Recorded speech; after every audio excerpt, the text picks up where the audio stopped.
Welcome to Swimming with Allocators, the VC podcast from the LP perspective, with your hosts, Alexa Benz and Ernest.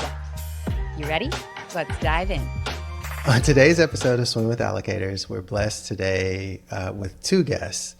We have Raudline, Etienne, and Kevin Moore. Raudline is the founder and CEO of Daraja Capital, with over 25 years of institutional investment experience supporting emerging fund managers. And Kevin is the founder and managing director of Serac Ventures and has over 16 years of experience as both a LP and GP. Today they'll share with us how allocators new to ventures should approach the asset class and why GPs should focus on building the relationships and not rushing the relationships with LPs to close the deal. With that, glad to have you both, Kevin and Raudline. Pleasure to be here. Thanks for having us. No problem. Thanks for being here. So I always like to start off all of these shows with just, how did you come to this allocator world and just your respective journeys? So would love to first start with Raudline, if you could share your backgrounds and how you got to this point.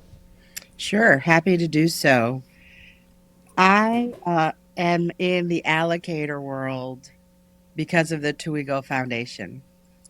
I was awarded the Tuigo Foundation Fellowship when I went to business school. Tuigo is an organization that was created 35 years ago to encourage minority MBA students to pursue careers in finance.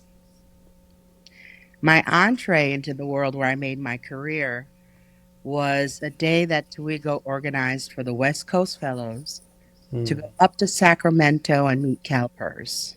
And I grew up in New York. I heard of Wall Street. I was completely unaware of this buy-side institutional investing world until that moment. And that opened a door and a window into a world where essentially I made my entire career, to be frank. I have a very non-traditional path into venture capital. I got my degree in civil engineering, but started exploring and thinking about finance my last year of college. Couldn't start over. I was on a 6-year college program and I wasn't going to stay any longer. I did engineering for 2 years after college and then made the switch into finance just to learn the business and ultimately try to get into venture capital at some point in my career. That was a 8-year period of working at a few different institutions in the financial services arena before first joining in VC on the GP side, investing in startups, and then also spending some time on the LP side, investing in funds and co-investing along with them before starting Serac Ventures. So as you said, that was a 16 plus year period where all those different things happened. But it was a great decision and a great journey. Hey, Kevin, because you have this interesting perspective of multiple hats, both the allocator and GP hat, if you put on your allocator hat, which I was trying to think about this today, I don't know if it's a top hat or I don't know what kind of hat it is. A rabbit out of it. I don't know, rabbit out of it. I don't know what. It's a fedora. It's a fedora with I like fedoras. Let's stay with that. It's a fedora. But if you put that on, were there any lessons during as you were learning, you had some experience in directly investing, and then, how was it learning about how to invest in funds, and what were you looking for at the time? The biggest takeaway I got from working on that side of the table was the best fund managers were those who had very streamlined operations. And I say that because most of the funds that we saw that failed, it was because they didn't. And that always stuck with me. And when you think about most of the companies that VCs are going after, they're very competitive and things of that sort. But they usually all invest in good companies. But where things seem to always fall apart, where they didn't have a process for sourcing, they didn't have a process for succession, they didn't have sort of clean operations. So that was one of the things that I learned the most and was a big takeaway for me in starting Serac Ventures, was seeing behind the scenes of how the best fund managers in the world really built their firms and how they scaled and had people doing different things.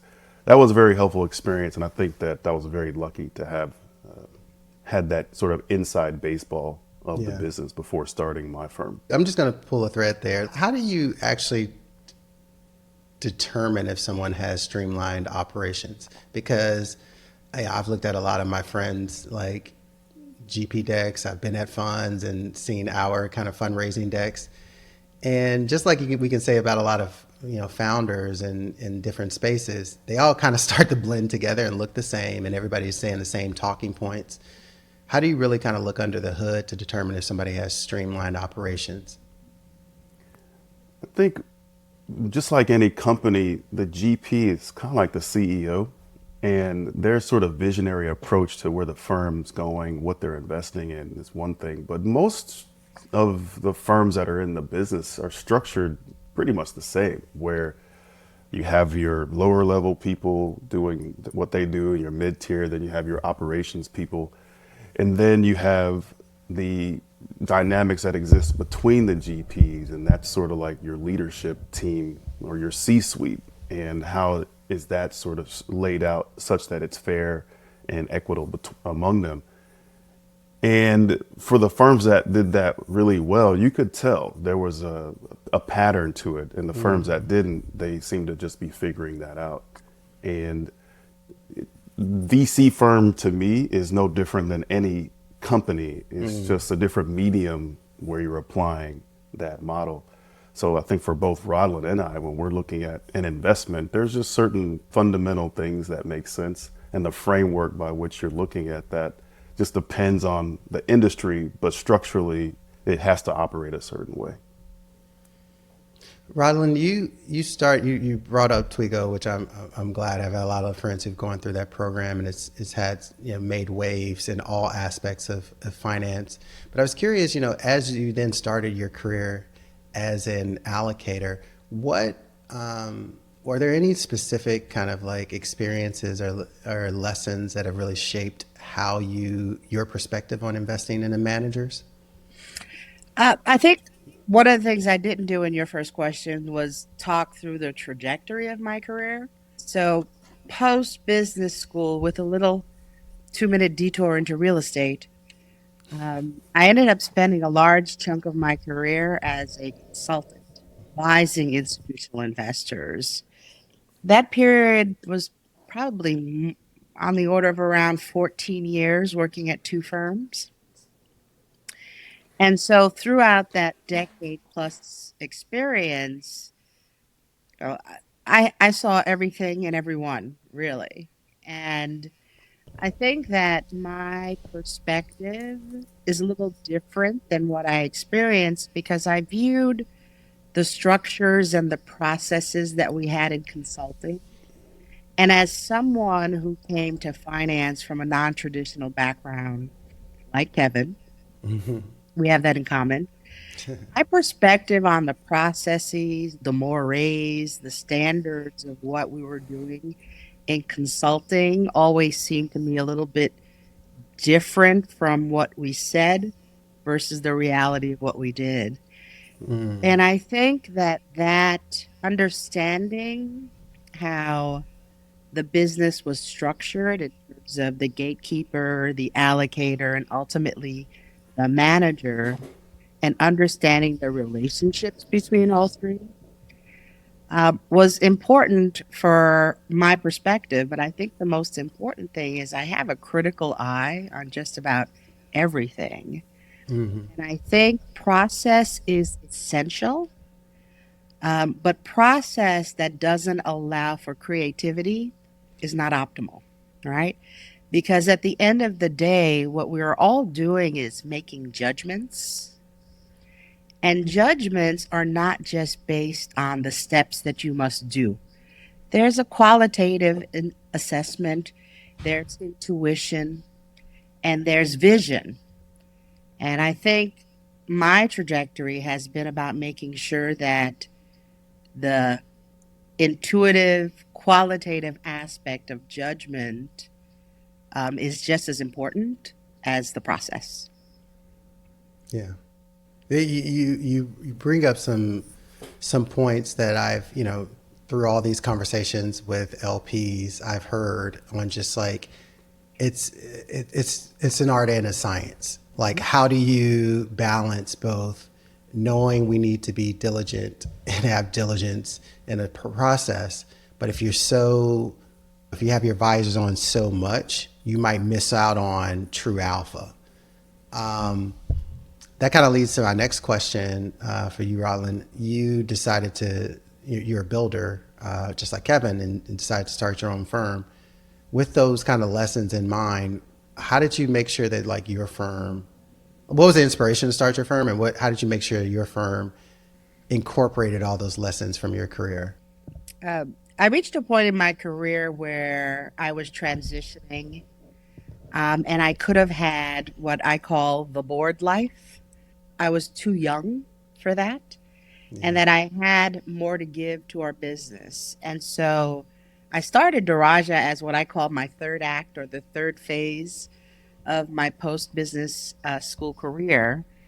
And I started it because it was purpose for me. I thought that there was a lot of talent out there that wasn't getting the opportunity to demonstrate their brilliance. And I thought that one of the things I realized is that I have always been willing to go first, both when I was a consultant and when I was a CIO. And I didn't feel that opportunity for someone to say, I believe in you, I think you can be successful, let me help you start, happened enough for people who look like us, to be very frank. Yeah. So that's why I started Daraja. Plain and simple. It is my realization that opening doors and giving people a seat at the table who don't normally get it was what drove me and what was consistent in all of those professional highlight reel moments for me. And so I thought, this is the thing that I could contribute in this chapter, and this is why I started it. I love that. And just point of clarification for our listeners, you said board life, meaning BOARD and not BORED, right? Yes, the Okay, cool. board life. I joined a company that I'm still on. And at that phase in life, you can become a professional board member and have a interesting, varied life. But I was too young for that. Yeah. And for some people, it might be BORED.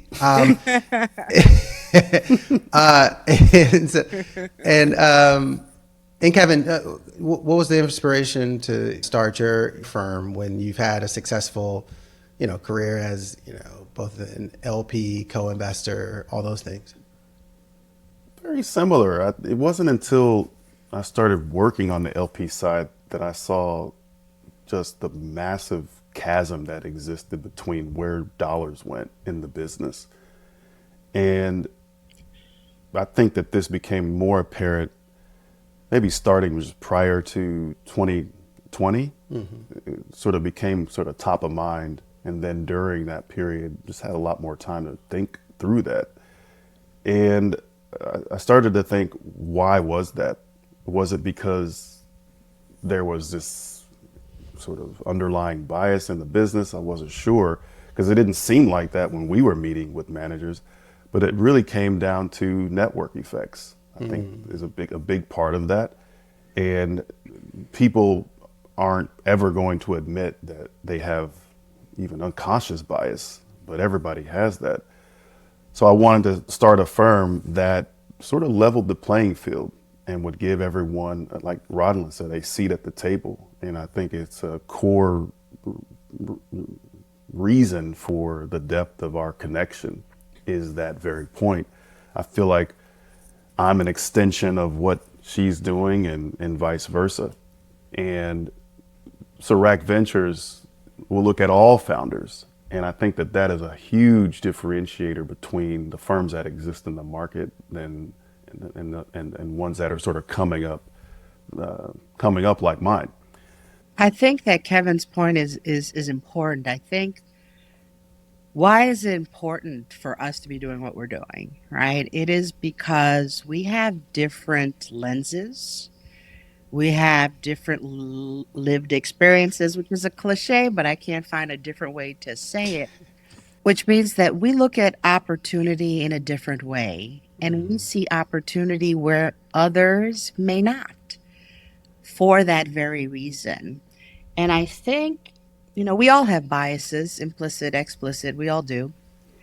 But the thing that I tell the marketplace is that you're not going to encounter from me racial or gender bias, right? As a Black woman, to be frank, you will encounter investment bias, right? I have biases as an investor that remains unchanged, but I can see the potential in ideas because of the differences and the experiences that I bring to the table.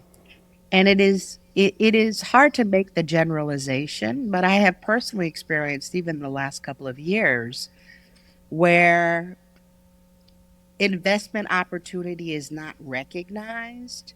So true. We need more perspectives. We need more um, seats at the table. We need more tables, all those things. And, one thing I wanted to just come back to, Kevin, that you brought up that I just want to learn a little bit more, get both of your perspectives on, is this idea of network effects and this concept of being able to prove your proprietary network and your ability to get access, because that's honestly what, as venture capitalists, what we're selling is our ideas and our access. Have you found, for you, Kevin, interesting ways to be able to convey that yourself, versus also were there things that you found when you were an allocator as ways for people to really show that when it's not the most obvious? It's a really good question. It's like being in a bubble. It's like once you're in there, you don't realize you're in there until you step out of it. And it's a weird sort of thing when you think about it. How do you demonstrate the strength of your network? When I was in those rooms, I always felt that, one, I was the only one in those rooms that sort of looked like me, but at the same time, no one was looking at me different because I was in the room. And the strength of a network is subjective. Yes. It's like strong is relative to what.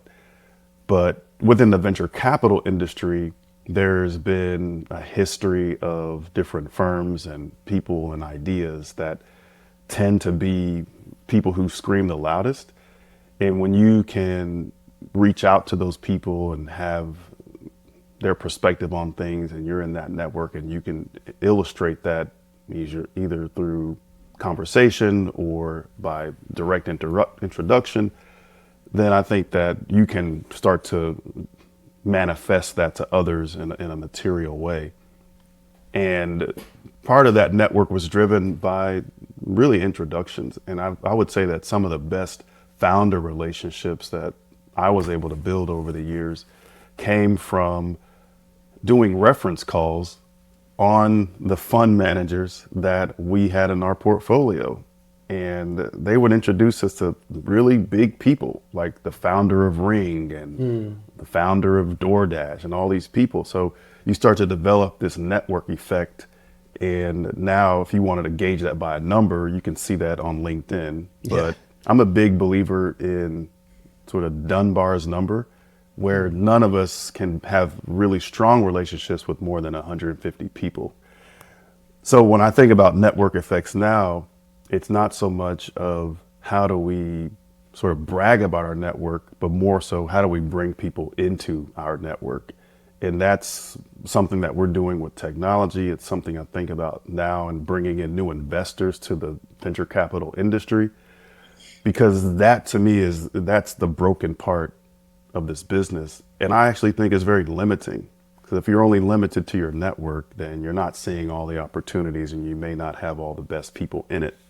I think a lot of people who've been on this show or that are talking to in private, who've been in the business for a long time, there isn't going to be like a succinct, like right down the fairway answer.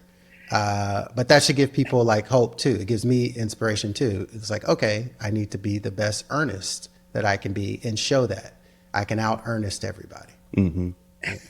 I can out Ernest. I think I might borrow that. I want to add a comment though about network, not in the VC context, but just in general, because I think one of the things I realize is that we all live in these networks that don't necessarily intersect. And one of the things I'm doing in this phase of life is deliberately trying to connect networks that don't intersect, right? I have a series of networks that I'm a part of that are not necessarily related, and trying to intersect them and bridge them is one of the things that I'm intentional about. And at this point, when people say to me, may I introduce you to? The answer is always yes, because there are so many, if Kevin's point about you can only have meaningful relationships with 100 people, imagine then how many real networks exist out there. And you realize that in particular when you're talking about diversity, and you'll have people say, I don't know where to find the talent. And in my experience is I'm surrounded by the talent. Why can't you find it? Right? It's because their particular ecosystem and my ecosystem are separate. And I realize that sometimes we have to function as the role, as the connector, as the bridge.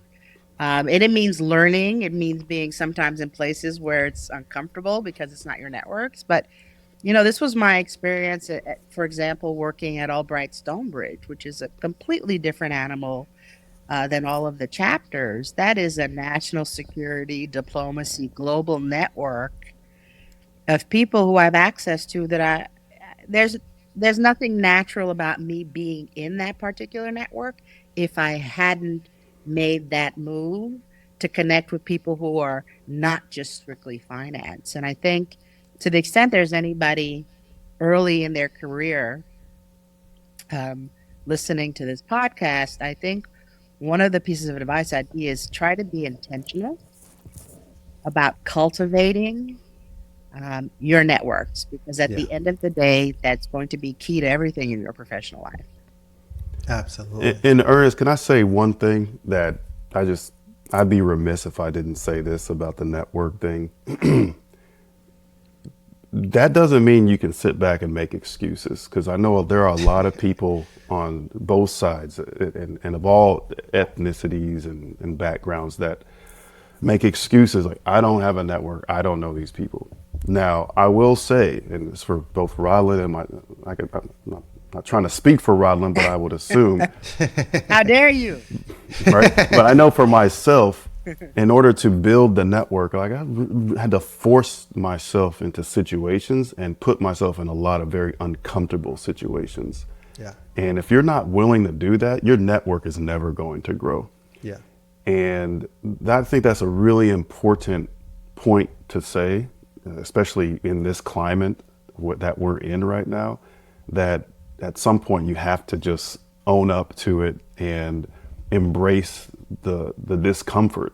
If you're willing to do that and just ask people out to coffee and ask people for advice and humble yourself and really try to push yourself in the rooms, that's how it works. If you're willing to do that, then that network effect can get stronger.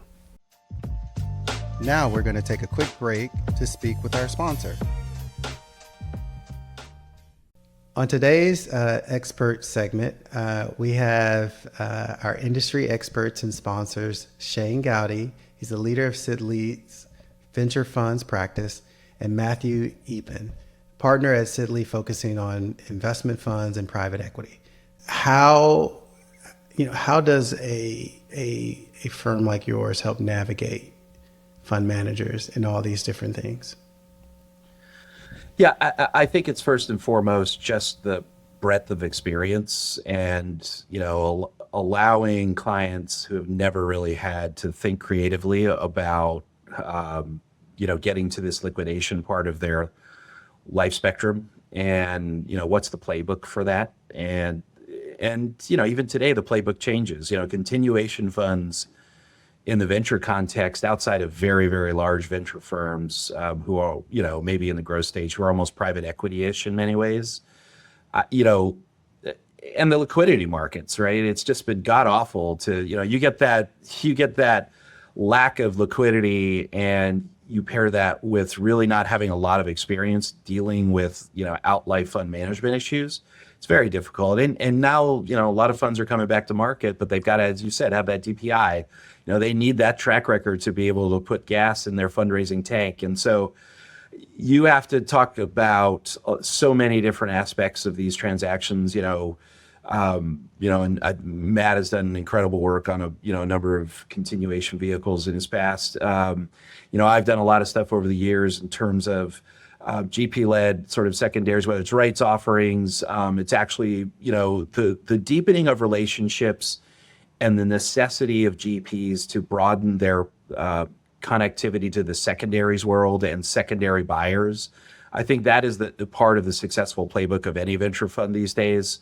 And so I think it's really just a matter of, our job is a matter of just opening up the playbook so people understand what the options are, and also being able to tell them what the pros and cons of each are, because a lot of these things are incredibly expensive. Continuation funds are not for the light of heart, and they are transactions that can be transformative, but they are also filled with a bunch of mines in the minefield that if you're not doing this correctly, and there are so many conflict and fiduciary issues, there's so much expense drag to a lot of this. There's a swamp out there, but if you've got some of your swamp people who are in the boats being able to paddle you through it, that's the kind of stuff that you need. If you're really going to explore the best options. But they take comfort in knowing that there are relative ability, but it's also knowing when to do it. And because LP temperature is really going to be based a lot about value created on these exit transactions. It's not doing it for just the sake of doing it. LPs are only going to bless it if it's they're getting juices worth the squeeze in a lot of these ways. So we get asked the question a lot these days, and as markets open up, as secondary players become more broad, as transaction structures get more interesting, this is absolutely something that is a material part of what we do on a day-to-day basis. I know, Matt, what do you think?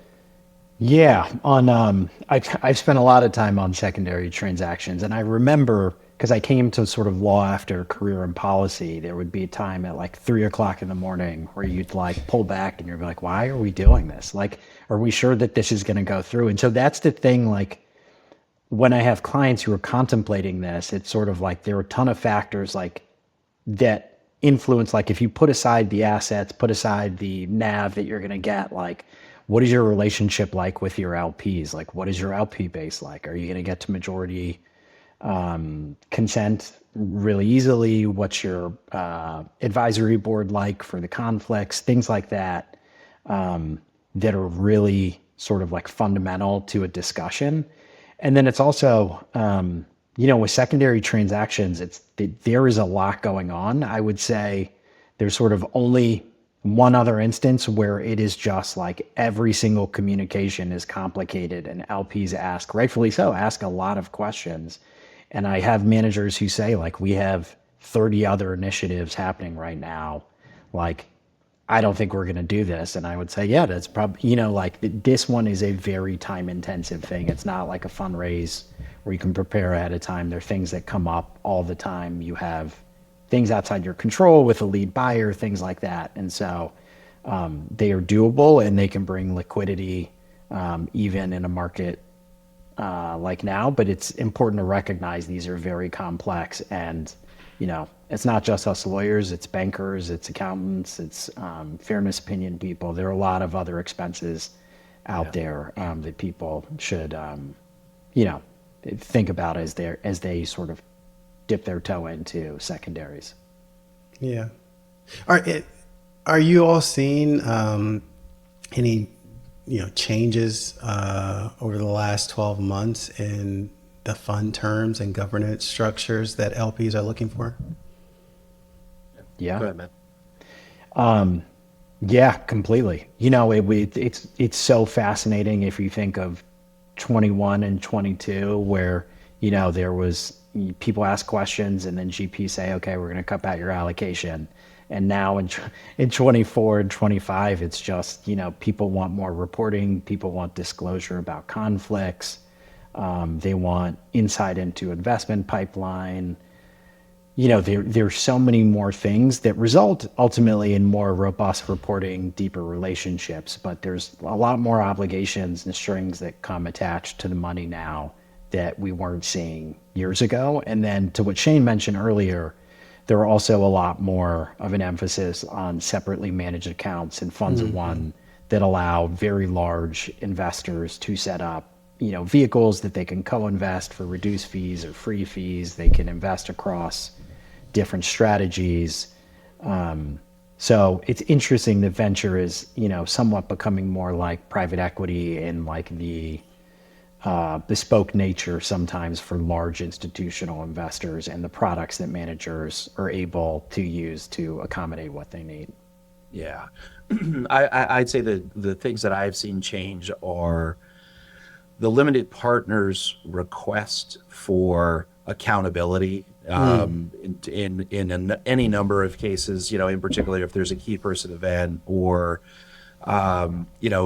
they want to be able to have inflection points across the fund life spectrum to put themselves in important decisions with respect to the fate of the fund. And if it's key person, or if it's no fault divorce, or if it's no fault GP removal, or GP removal as a topic, or anything and all points in between, I think that there has just been much more LP insistence on making these life events of any management team of a fund or the fund itself be something that's accountable, reportable, transparent to the limited partners. And that's not to say that GPs give in on this a lot or even a little in many ways. But nonetheless, I think that there's been a tremendous amount of discussion around the consistency of reporting and notifications of the life events. LPs want to know what's going on with the fund, and they want to know it more often than a quarterly report that they're getting or an annual meeting they may be having. They want to have it as much and as often as they possibly can. And so I think that just the relative involvement of the LP community in the day-to-day of a venture fund is more now than it ever has been, for good and for bad. And I think some of that is dependent upon who you talk to, whether that's a good thing or a bad thing. Obviously, the rise of ILPA and a specific set of guidelines and the overall impact of that on the relative negotiation posture of GPs and LPs, and insistence that something may be market and something isn't, and all of that sort of leads to, not circumspection, but I just think that LPs desire to be much more involved in not the management, but just understanding operationally how decisions are made and what's going on with the fund. And if things go incredibly left or incredibly right, LPs want to be involved. And I think they want to say in the future of the fund and what the management team may look like and their rights vis-a-vis all of that. And now back to our LP interview. You guys are both talking about something that is my TED talk on, growth comes with discomfort, right? Some of the best gifts in life come from discomfort. Every mother I know says some of the best gifts of their life that they've ever had, their children, came from discomfort. And so that's something that we kind of have to live by. One reason I wanted to have both of you on the show was because of the partnership that you both have. And Raudline, you brought up earlier that, given your demographics and who you are, there's certain biases you won't have, but you're also definitely going to have kind of investment bias. And I remember our first conversation, even before we got reconnected, the first conversation we had, You were like, well, yeah. You were like, What?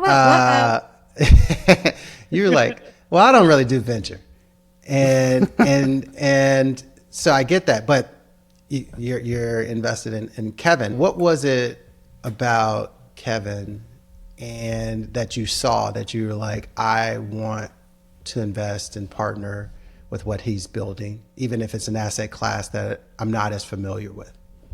So, I think that's a great question. I'm going to try not to soup him up too much, but Oh, no. I don't want that. I want, I'm not gonna try to soup him up. I want you to provide insights for other people to feel hopeful, but like, yeah. But your point is a good one, right? Because it was not my intention to say, oh, I'm going to back a VC fund, right? I allowed myself the opportunity set. I'm agnostic. I'll back anybody who's doing something in the private markets. But if you had asked me what would have been first, this is not what I would have expected to do. Yeah. I thought Kevin was special, right? So as someone who has, the metaphor I use is I've seen the play thousands of times before. There's an element of intuitive recognition about talent that comes, I think, just because I've seen the play thousands of times before. And in Kevin, what I saw were the things that were kind of the gating mechanisms for me, which is, what do I like in an investor? What attracted me to a manager or a GP when I was a consultant or an allocator, right? What ultimately were the characteristics that I found compelling? And I will say a couple of them. The one is the GP, and Kevin is very passionate about what he's doing. So first of all, smarts, all of that, that's table stakes, right? We're not going to put that as criteria. I'm just going to assume that I'm not going to invest with somebody who I don't think is smart and good at what they're doing. But you have to exhibit a certain passion for the area that you're investing in. You have to have an investment philosophy and a perspective that you bring to the markets that you're investing in. And you have to have the right balance of confidence and humility, right? The best investors, the investors that I've always been attracted to, have a point of view, but are always trying to be better and are always questioning themselves and questioning whether their circumstances or the market has changed, and have asked themselves, do we need to adapt? Not do we need to change our basic investment philosophy, but the idea of continuous improvement is one of those things that I think is very important. And I thought that Kevin possessed those things, right? Besides, character, integrity, and all of that other good stuff, which we should not underestimate, because I think it's important in a long-term, very difficult endeavor that we're all going through as builders. And I say that's that. And I don't want to. Again, I don't want the ego to blow up too much. I'm going to stop there. No. We want him to. We want him to have something to strive for. I want the ability to continue a little bit. Yeah. Kevin, I have it kind of to that point, and I think in the market today, I'm not going out on a limb by saying that it's a tough fundraising market, in particular to venture capital, right? Especially emerging managers. And it might be a point in time where, I'm hearing from a lot of friends, we need to expand kind of the pool of capital and look at other folks that could be allocators into this asset class. So how do you think our emerging managers should think about convincing people who are either sour on the asset class from recent kind of like indicators, or who don't have much experience in the asset class at all? I want to answer that, but I also want to thank Raudline for your kind words. It means a lot to me. It's also a testament of our relationship, because I feel the same about her. And our meeting was the most different type of meeting I've ever had in my career, just in general, because of how you approached wanting to know who I was and why I was doing what I was doing. Still, no one asks me those things. And I think it's so important to doing what we do, because it is such a long-term business. Yeah. So I want to say that.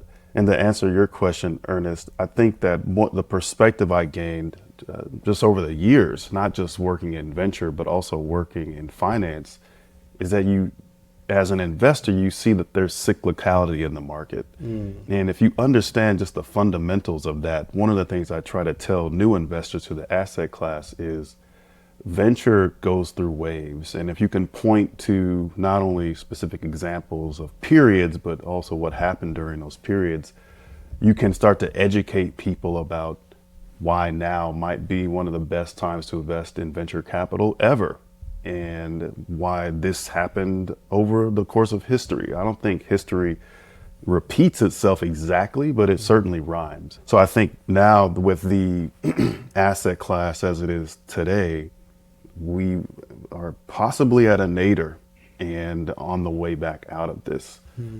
I don't know if that's this year or next year, but if you zoom out and look at the course of a 10-year period, where you don't want to be investing is in 2018, 2019, when the market was at a high. And that's exactly what happened, which is so bizarre to me. But at the same time, it's not bizarre because no one knows if that's the high, but we certainly know when it's the low. So educating people on those things is part of the process of being a good salesperson, but a good salesperson educates, doesn't sell people things that they don't need. In February, we wrote an investor education series talking about all these fundamental things about venture capital. And ideally, we'll structure those together in a package and share that with individuals who are accredited investors and might have interest in venture capital. But just to say, like, here's the playbook on how this works. Because some people just don't know, but some people who even do know just need to be reminded that the cyclicality of this business never going away. And when we're in these periods, it's time to embrace it and double down on it. Can I co-sign on that? Because I think, Ernest, if I think about your prior question, why did when you met me the first time, I said, I'm not really into venture. And then all of a sudden I'm backing a venture fund. It's not just also Kevin. It's also, I think that you have to be slightly contrarian to be a successful investor. Yes. And so therefore, after this particular bubble burst, I thought, okay, well, now may actually be a good time to do venture. And so besides, I thought he was an exceptional GP, I thought this was also a good time to put money to work in venture. Yeah. And I think investors who have the stomach and don't follow the herd, you don't buy at the peak, you try to buy at the trial. You may not be able to time it, but if you have the right long-term perspective, I think that approach makes a whole bunch of sense. Kevin, you mentioned that Raudline had just like your experience with her was just very different than some other LP conversations that you had. What do you think allocators today should be doing differently in a market where there's literally so much change? We're starting to see your traditional spin outs coming out, right? Where people who are 30, 40 somethings from tier 1, tier 2 firms leaving and starting their own thing. We're seeing kind of like seed and pre-seed become extremely crowded with a lot of different players. And then we're having people do multi-stage across, competing with YC all the way to public companies. What do you think people should, LPs should be doing differently? I certainly think what Raudline does differently is she's an investor where she is taking time to evaluate all the aspects of the opportunity, not just the financial component, but the people behind it. And to do that, it takes time. And to do that, it takes patience. And to do that, it just takes a different perspective. Now, for the industry writ large, because there's so much capital in the system, some people don't have the luxury of doing that. And that forces them to think about things in buckets where they have to put money in certain places because that's the mandate. I've sat on boards myself. Unfortunately, they were big boards, a pension fund board where we have portfolio allocation policy, things that we have to do. So when you have to do that, you kind of have to do it. But therein lies the challenge of the business. And if there was a way to restructure the industry such that there are more smaller investors to deploy that capital, like have more fund of funds and more firms like Raudline, then you could have a wider distribution of where that capital is going. Actually wrote a white paper on this and had an illustration that showed there's a ton of capital at the top of the system, but there's not enough people in the middle to distribute to all the different opportunities that they're in, that are at the bottom. So what ends up happening is the larger, more established names end up soaking up all the capital and venture. And that's what happened in 2024. Yeah. 70% of all the capital that was raised went to 30 different firms. And when you think about that, there's no way that talent is distributed among 30 different VC firms in the business. That logically doesn't make any sense.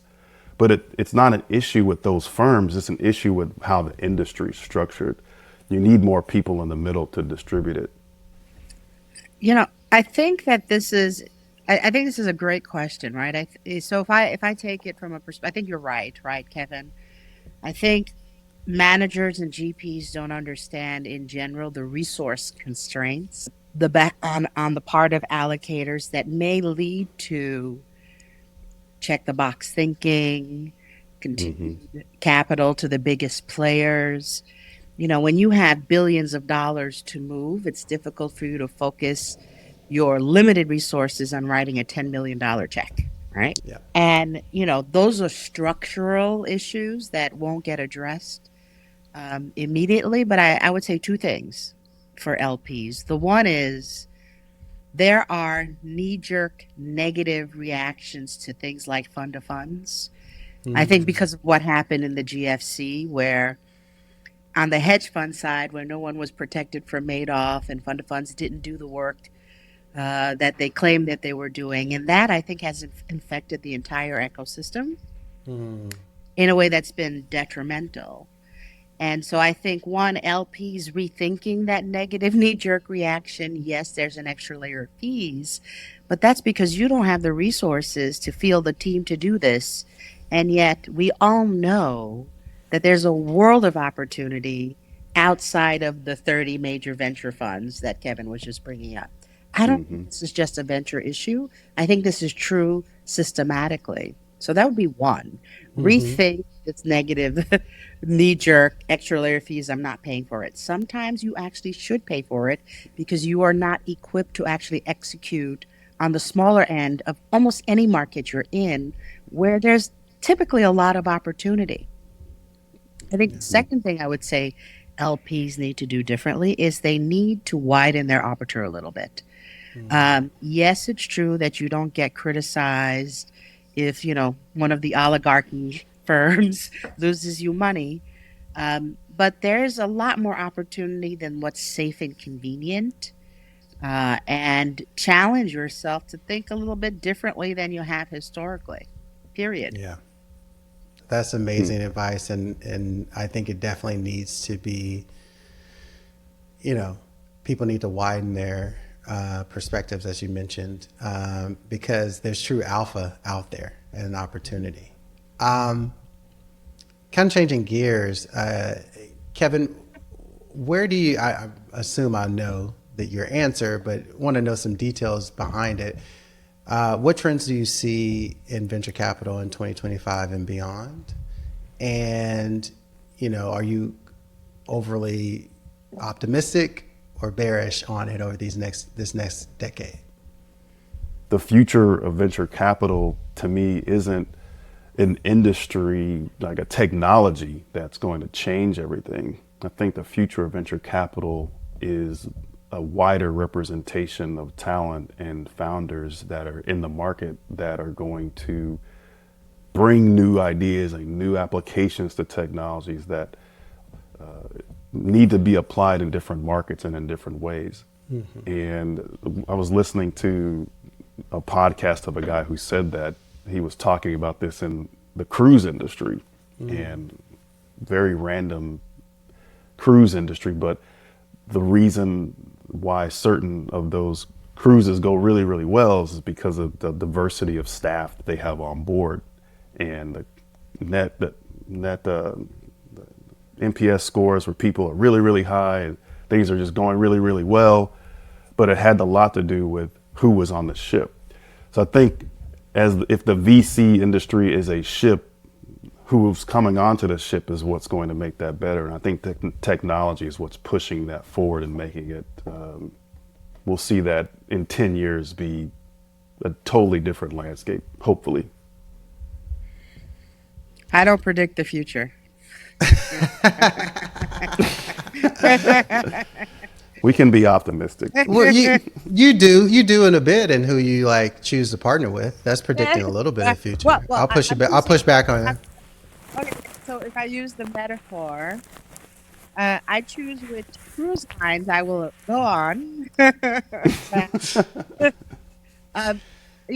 think it's interesting, right? Because, yes, I think AI is going to be a game changer, and we can only begin to imagine the impact it will have across all industries. But, one of the things as an investor, I noticed on some level, like technology is everything. Yeah. And what that has led me to is actually, especially since I've been really exposed to a lot of venture, because I backed Kevin, therefore every aspiring venture fund is approaching us.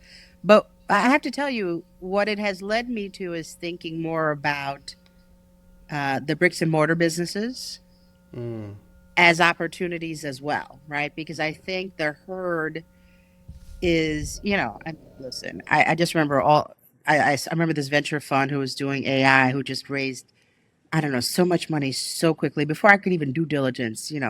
I just like, this is a bubble, right? There's going to be a lot of junk in here because people are just throwing money at it. That, again, to the slight contrarian nature here, the investments I've made thus far are already technology exposure. And so I am deliberately looking for what I call basic businesses, right? Bricks and mortar, things that need to happen in the real world as well. Yes, technology will have an impact. Yes, technology may make things more efficient, but we're far off from technology being a solution for everything. And I think that, again, to be a little bit different than where the herd goes is I'm paying attention to those kinds of opportunities, especially in the investments I make with independent sponsors. I appreciate that perspective. I might push back a little bit on that because of my bias, but I appreciate that perspective. I'd be remiss if I didn't have you both talk about something that I think is really important. If you're a VC manager, growth manager, or just in private markets overall, is how do you develop and cultivate strong relationships with allocators and LPs when there's so much noise today? So many more firms. I got this crazy stat that from one of our prior guests, Megan from Altimeter, and it basically was like there are more venture funds than franchisees. It might have been all privates, but I think it was venture funds than McDonald's franchisees. And so that's insane. Yes.